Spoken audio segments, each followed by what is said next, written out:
خلیفہ سلیمان بن عبد الملک کو سمجھنے کے لیے پہلے یہ سمجھنا ضروری ہے کہ اس کا بھائی اور پچھلا خلیفہ ولید بن عبد الملک ریاست کو کس ترقی پر چھوڑ گیا تھا۔ ولید بن عبد الملک کا دور 705 عیسوی تا 715 عیسوی ہے۔ یہ اسلامی تاریخ کا گولڈن پیریڈ ہے۔ اس دور میں اسلامک سلطنت بنو امیہ کے انڈر میں کاشغر چین کی سرحد سے لے کر بحر اوقیانوس یعنی اٹلانٹک اوشین میں یورپ تک اسپین پر پھیل چکی تھی۔ کوئی طاقت اس کے سامنے کھڑی نہ ہو سکتی تھی۔ اس فتح کے پیچھے 3 عظیم جرنیل تھے جن کے نام تاریخ نے سونے کے حروف میں لکھے ہیں۔ اول قتیبہ بن مسلم سینٹرل ایشیا کا فاتح ہے جس نے ایک کے بعد ایک بخارا، سمرقند، خوارزم، فرغانہ، خیوا، کاشغر اور چین کی سرحدیں فتح کیں۔ وہ اتنا آگے نکل گیا تھا کہ 96 ہجری میں کہا جاتا ہے کہ وہ چین کی سرحد پر کھڑا تھا جب اسے واپس بلایا گیا۔ دویم محمد بن قاسم سندھ کا فاتح، 17 برس کا یہ جوان جرنیل ولید کے سب سے بڑے فوجی کمانڈر حجاج بن یوسف کا بھتیجا اور داماد بھی تھا۔ اس نے 711 عیسوی میں سندھ کو فتح کیا اور سب کانٹیننٹ کی سرزمین پر پہلی بار اسلامی حکومت قائم کی۔ اس کی انصاف پسندی اور عوام نوازی کا یہ عالم تھا کہ سندھ کے ہندو بھی اسے دل سے چاہتے تھے۔ تیسرا موسیٰ بن نصیر، افریقہ اور اسپین کا فاتح۔ یہ وہ آرمی کمانڈر تھا جس نے اپنے جنرل طارق بن زیاد کو اسپین بھیجا اور خود بھی بعد میں وہاں پہنچ گیا اور نارتھ افریقہ سے لے کر اسپین اور پرتگال تک اموی پرچم لہرایا۔ یہ 3 جرنیل تھے جو دنیا کو اسلام کے نقشے پر بدل رہے تھے۔ یورپ اور چین کے دروازے پر دستک دی جا رہی تھی۔ سینٹرل ایشیا سے چین تک کا راستہ کھل رہا تھا۔ ساؤتھ ایشیا یعنی ہندوستان میں بھی اسلام کا دروازہ کھولا جا چکا تھا، لیکن پھر ولید مر گیا اور تخت پر بیٹھا سلیمان بن عبد الملک۔ اور یہ وہ وقت تھا جس وقت وار آف ایکسپینشن، جو مسلمانوں کی جو ایکسپینشن ہو رہی تھی، وہ اسی لمحے رک گئی اور اس کے بعد پھر شاید آج تک وہ دوبارہ بڑھ نہیں سکی۔ سلیمان بن عبد الملک جب تخت پر بیٹھتا ہے اور اپنے ساتھ اس انتقام کی آگ کو بھی لے کے بیٹھتا ہے، یوں نئے خلیفہ نے اپنے ہی فاتح جرنیل ایک ایک کر کے مارے، کیونکہ کسی نے اسے یہ سمجھا دیا تھا کہ ان جرنیلوں سے پیچھا چھڑانا ہی تمہارے حق میں بہتر ہے، ورنہ یہ تمہارے پاور کو چیلنج کر دیں گے۔ چنانچہ تخت پر بیٹھتے ہی سلیمان کا پہلا کام یہ تھا کہ سارے حساب چکائے۔ ولید کے جو وفادار جرنیل تھے اور اس کے گورنرز تھے اور حجاج بن یوسف کے وفادار تھے، سب کا ایک ہی انجام ہونا لکھ دیا گیا تھا۔ یاد رہے کہ حجاج بن یوسف خود سلیمان کے خلیفہ بننے سے پہلے 714 عیسوی میں مر چکا تھا۔ یہ ایک ایسا کام ہو گیا تھا، اگر شاید سلیمان کے خلیفہ بننے تک یہ اگر زندہ ہوتا تو شاید پکچر کچھ اور ہوتی۔ سلیمان نے ولید کے وفادار تمام جرنیلوں کو یا تو سسپینڈ کر دیا تھا یا پھر ان کو مار دیا تھا، کیونکہ وہ یہ سمجھتا تھا کہ یہ لوگ اگر زندہ رہے یا اگر یہ پاور میں رہے تو پھر یہ سلیمان کا اپنا پاور چلانا جو ہے وہ ناممکن ہے، کیونکہ وہ یہ سمجھتا تھا کہ یہ وہ لوگ تھے جنہوں نے سلیمان کے بجائے ولید کے بیٹے کی بادشاہت کے لیے سلیمان کی مخالفت کی تھی۔ محمد بن قاسم کا المناک انجام ہوتا ہے۔ سلیمان نے تخت پر بیٹھتے ہی محمد بن قاسم کو واپس بلانے کا حکم جاری کیا۔ 715 عیسوی میں فاتح سندھ محمد بن قاسم سندھ کے لوگوں کی دعاؤں میں واپس روانہ ہوا۔ اسے نہیں پتہ تھا کہ اس کی قسمت کا کیا فیصلہ ہو چکا ہے۔ بہرحال جب وہ دمشق پہنچتا ہے تو قید کر لیا جاتا ہے اور عراق کے گورنر صالح بن عبد الرحمن کے حوالے کر دیا گیا۔ یہ وہی صالح تھا جس کے بھائی کو کبھی حجاج بن یوسف نے قتل کروایا تھا۔ صالح نے اپنے بھائی کا بدلہ محمد بن قاسم سے لیا۔ محمد بن قاسم کو جیل کی تاریکیوں میں روزانہ اذیتیں دی جاتی تھیں، یہاں تک کہ وہ قید کے دوران ہی مر گیا۔ جب یہ بات سندھ کے لوگوں کو پتہ چلی تو وہ بہت روئے، بہت چلائے، اور کہا جاتا ہے کہ انہوں نے اس نوجوان جرنیل کی دیوتاؤں کی طرح پوجا شروع کر دی۔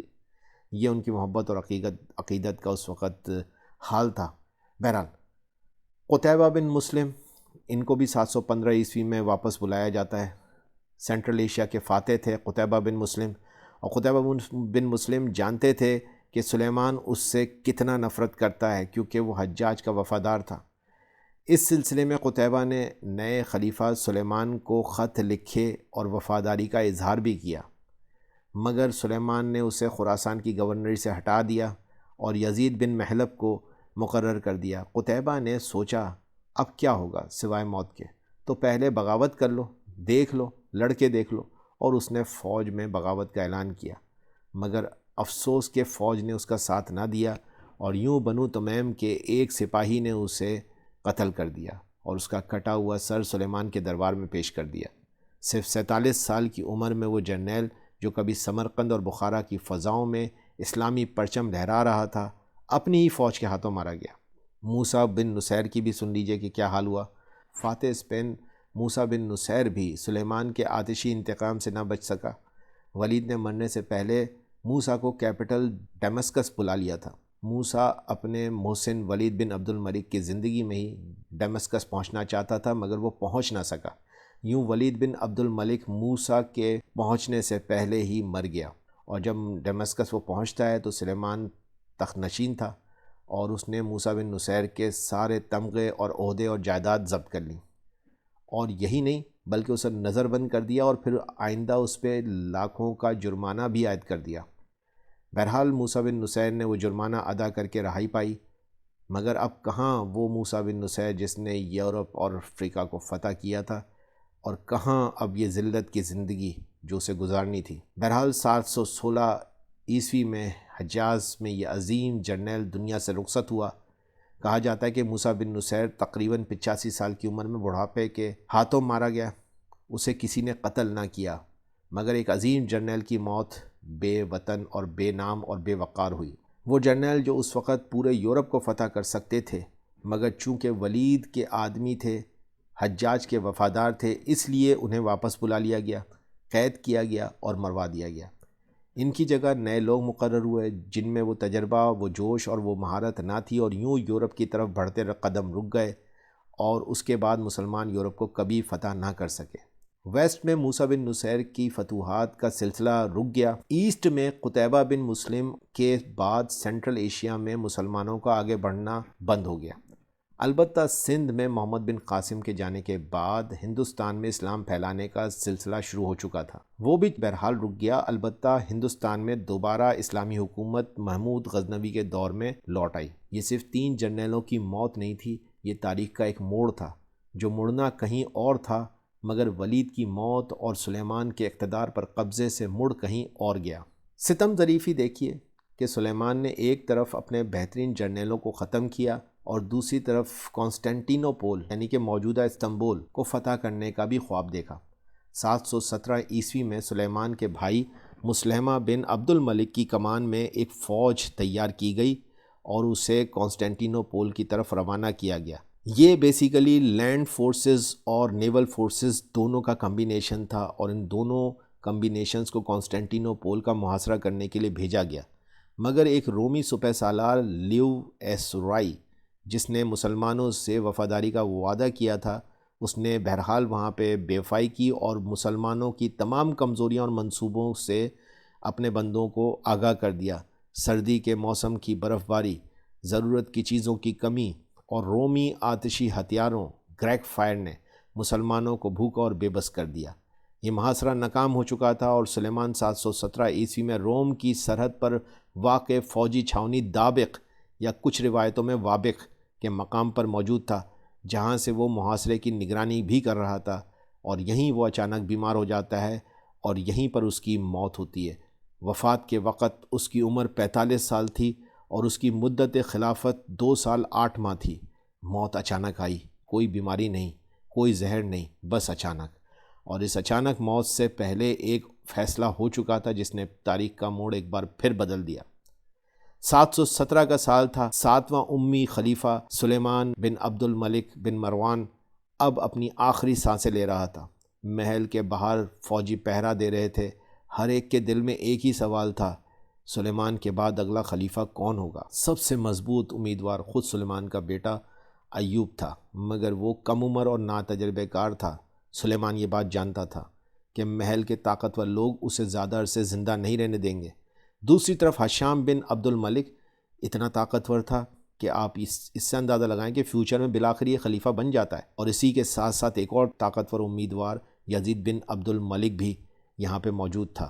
دیگر اموی شہزادے اور طاقتور تجربے کار سیاسی لوگ وہاں پہ آس لگائے بیٹھے تھے۔ اسی محل میں ایک شخص خاموشی سے یہ سب کچھ دیکھ رہا تھا، اور وہ تھا رجا بن حیا، خلیفہ سلیمان کا سب سے قریبی ایڈوائزر، جس کی دربار میں بے حد عزت تھی۔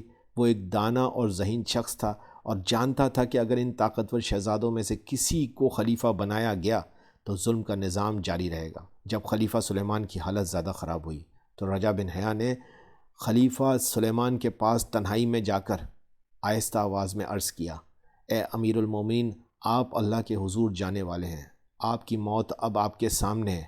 آپ نے اتنی بڑی سلطنت چلائی، آپ نے لوگوں کو قتل کروایا، اپنے اقتدار کے لیے ہر ظلم کی انتہا کر دی، مگر اب اگر آپ چاہتے ہیں کہ اللہ آپ کے حال پر رحم کرے تو جاتے جاتے ایک ایسا نیک دل اور عادل شخص خلیفہ بنائیں جو انصاف قائم کرے، یہ آپ کے لیے مغفرت اور نجات کا ذریعہ بن سکتا ہے۔ یہ الفاظ مرتے ہوئے سلیمان کے دل میں اتر گئے۔ رجا بن حیہ نے ایک ایسا نام پیش کیا جس کا کسی نے بھی تصور نہیں کیا تھا، اور وہ تھا عمر بن عبدالعزیز۔ اور در حقیقت عمر بن عبدالعزیز کا تعلق بھی اسی اموی خاندان سے تھا۔ آسان لفظوں میں مرتے ہوئے سلیمان اور نئے خلیفہ عمر بن عبدالعزیز کے والد آپس میں سگے بھائی تھے، اور یوں ایک قریبی رشتہ تو موجود تھا، مگر دونوں کے مزاج میں زمین آسمان کا فرق تھا۔ مرتے ہوئے خلیفہ سلیمان نے رائٹر کو بلایا اور ایک خط لکھوایا۔ خط کو سیل کر دیا گیا اور محل میں کسی کو نہیں بتایا گیا کہ اس خط کے اندر کس کا نام خلیفہ نے نامینیٹ کیا ہے۔ اور اس کے بعد اگلے چند روز میں سلیمان بن عبد الملک مر گیا۔ محل میں سناٹا تھا، تمام اموی شہزادے، جرنیل اور درباری جمع ہو چکے تھے۔ رجا بن حیہ آگے بڑھے اور ایک چال چلی اور عرض کیا، جیسا کہ آپ سب کو معلوم ہے کہ مرحوم خلیفہ نے اپنا ایک خلیفہ مقرر کر دیا ہے، لیکن اس کا نام اس خط میں ہے، جسے کھلنے سے پہلے ہم سب قسم کھائیں گے کہ جو بھی نام ہو ہم سب اسے خلیفہ کا حکم مانتے ہوئے تسلیم کریں گے۔ تو بولو کہ سب کو منظور ہے؟ سب نے ایک زبان ہو کر کہا، ہمیں منظور ہے، کیونکہ ہر کسی کو یقین تھا کہ وصیت انہی کے حق میں ہوگی۔ کسی کے وہم و گمان میں بھی نہ تھا کہ اس میں نام عمر بن عبدالعزیز کا نکلے گا۔ بہرحال پھر رجا نے سیلڈ خط کو کھول ڈالا۔ سب کی سانسیں رک گئیں، خاموشی چھا گئی۔ خط کھولا گیا اور رجا نے بلند آواز میں خط پڑھا، میرے بعد خلیفہ عمر بن عبدالعزیز ہوں گے۔ یہ الفاظ بجلی بن کر سب پر گرے۔ ہشام بن عبد الملک اور دوسرے طاقتور امیدوار خاموش کھڑے کے کھڑے رہ گئے۔ کوئی کچھ نہیں کر سکا کیونکہ سب قسم کھا چکے تھے۔ یوں عمر بن عبدالعزیز کو بلایا گیا۔ عمر بن عبدالعزیز کا چہرہ زرد تھا۔ انہوں نے فوراً کہا کہ خدا کی قسم، میں نے کبھی یہ ذمہ داری نہیں مانگی۔ میں تمہیں اس بیعت سے آزاد کرتا ہوں، تم جسے چاہو خلیفہ بنا لو۔ مگر مجموعے سے آواز آئی، نہیں، یہ اب خلیفہ کا فیصلہ ہے جس پر ہم سب عمل کریں گے۔ اور یوں اس دن شاہی محل میں طاقتور شہزادے خاموش تھے اور ایک نیک سادہ اللہ سے ڈرنے والا شخص خلافت کے منصب پر فائز ہو گیا۔ یہ تھا سلیمان بن عبد الملک، جس کے فیصلوں کو سمجھنا بہت مشکل رہا۔ کبھی وہ انتہائی ظالم اور کبھی انتہائی عالم دکھائی پڑتا ہے۔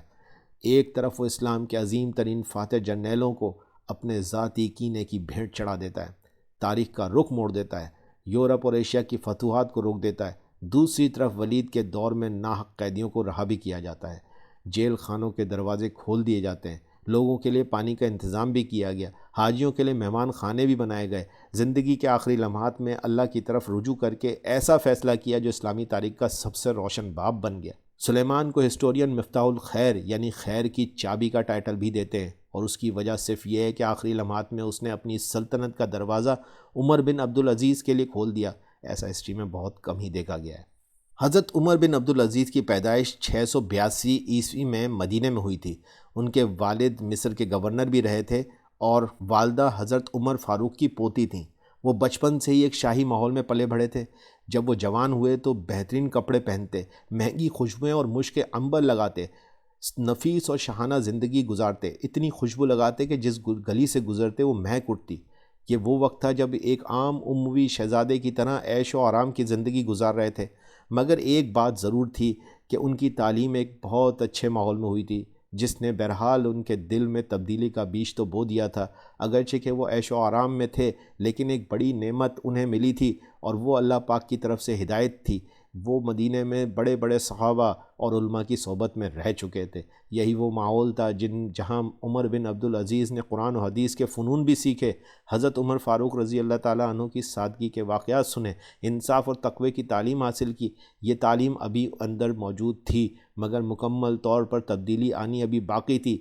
مدینہ کے گورنر بنے۔ یہی وہ پہلی بڑی تبدیلی تھی جب 706 عیسوی میں انہیں مدینہ کا گورنر بنایا گیا۔ یہاں انہوں نے اپنے علاقے کے تمام علماء کو جمع کیا اور اعلان کیا کہ اگر میں کسی پر ظلم کروں تو مجھے ضرور بتانا۔ انہوں نے انصاف قائم کیا، مظلوموں کی مدد کی، عوام کی شکایت ختم کر دی۔ لوگ اتنے خوش ہوئے کہ دوسرے علاقوں سے مدینہ میں آ کے برسنے لگے۔ یہ وہ وقت تھا جب ان کی شخصیت میں عملی تبدیلی آنا شروع ہو چکی تھی۔ خلافت ملنے کا واقعہ حیران کن کسی فلمی کہانی سے کم نہیں تھا۔ جب پچھلے خلیفہ سلیمان نے اپنے مشیر رجا بن حیا کے مشورے سے ڈرامائی طور پر حضرت عمر بن عبدالعزیز کے نام کو چن لیا، اور یوں عمر بن عبدالعزیز بنو امیہ کے 8ویں نمبر کے خلیفہ بنے۔ ان کا دور اسلام میں خلفۂ راشدین کے دور کو دوبارہ لے آیا اور وہ کہلائے اسلام کے 5ویں خلیفہ راشد۔ خلافت ملتے ہی کایا پلٹ گئی۔ اللہ نے ہدایت دی، خلافت نے دنیا اور آخرت کے منظر آنکھوں کے سامنے کر دیے۔ یہی وہ لمحہ تھا جب ایک شہزادہ زاہد اور عادل خلیفہ بن گیا۔ اللہ نے دل کو منور کر دیا، ہدایت مل گئی، اور جسے اللہ ہدایت دے پھر کیسے وہ بھٹک سکتا ہے۔ چنانچہ عمر بن عبدالعزیز نے خلیفہ بنتے ساتھ ہی شاہی گھوڑا واپس کر دیا، شاہی محل چھوڑ دیا، تمام ذاتی دولت بیت المال میں جمع کرا دی، عام آدمی کی طرح زندگی شروع کر دی۔ انہوں نے اپنی بیوی فاطمہ کو بھی کہا کہ جو زیورات ہیں وہ بیت المال میں جمع کرا دو یا پھر مجھ سے تعلق ختم کر لو۔ اللہ نے آپ کی زوجہ کو بھی ہدایت سے نوازا اور انہوں نے سب زیورات بیت المال میں جمع کرا دیے۔ عمر بن عبدالعزیز راتوں کو روتے تھے، بار خلافت کو محسوس کرتے تھے۔ ایک رات ان کی بیوی نے پوچھا، آپ کیوں روتے ہیں؟ انہوں نے جواب دیا کہ میں سوچتا ہوں کہ میری سلطنت میں کوئی بھوکا، مظلوم یا یتیم ہوگا تو اللہ تعالیٰ قیامت کے روز مجھ سے پوچھے گا۔ یہ احساس ہی ان کی اصل تبدیلی تھی۔ انصاف ایسا کہ تاریخ حیران رہ گئی۔ انہوں نے چھینی ہوئی زمینیں واپس کیں، ٹیکس میں انصاف قائم کیا، ظلم ختم کیا، بیت المال کو عوام پر خرچ کیا، یہاں تک کہ ایک وقت ایسا آیا کہ لوگ زکوٰۃ دینے کے لیے غریب کو ڈھونڈتے تھے اور زکوٰۃ لینے والا نہیں ہوتا تھا۔ عیش و آرام چھوڑ کر سادہ زندگی اختیار کی۔ محلاتی سازشیں اب ان کے خلاف شروع ہو چکی تھی۔ محل کے لوگوں کو یہ انصاف پسند نہیں آ رہا تھا۔ بالآخر عمر بن عبدالعزیز کو ان کے غلام کے ذریعے ہی رشوت دے کر زہر دلوا دیا گیا۔ بہرحال انہیں اس بات کا پتہ چلا، لیکن اب دیر ہو چکی تھی۔ مرتے وقت ان کے پاس صرف 17 دینار تھے۔ موت کے وقت جب حضرت عمر بن عبدالعزیز کو پتہ چلا کہ زہر کس نے دیا تو انہوں نے اپنے غلام کو معاف کر دیا اور اس کی رشوت کی رقم بیت المال میں جمع کروا دی۔ 719 عیسوی میں صرف 36 سال کی عمر میں عمر بن عبدالعزیز نے وفات پائی۔ تو یہ میری پریزنٹیشن تھی۔ آئی ہوپ کہ آپ کو یہ پریزنٹیشن پسند آئے گی۔ Thank you very much.